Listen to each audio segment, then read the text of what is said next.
these are the supplies that you're gonna need for your treasure chest, mermaid treasure chest. Cardboard,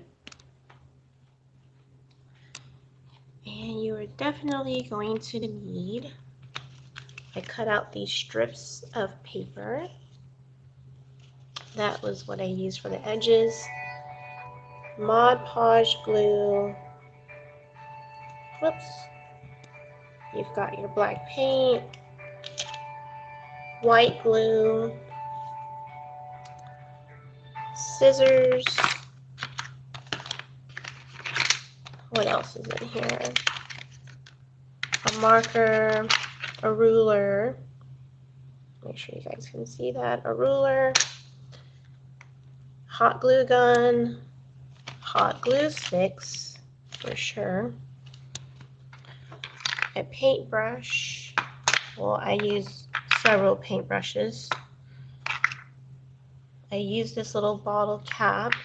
You guys may not have to use that, but that's how I'm going to show you.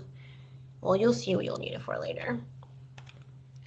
I have two different colors of the acrylic paint, brown, bronze, and then the third one, of course, is black. And foil paper, a t-shirt to make the rope, and the red cup.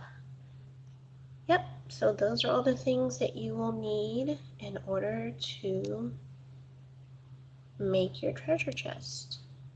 Mermaid treasure chest.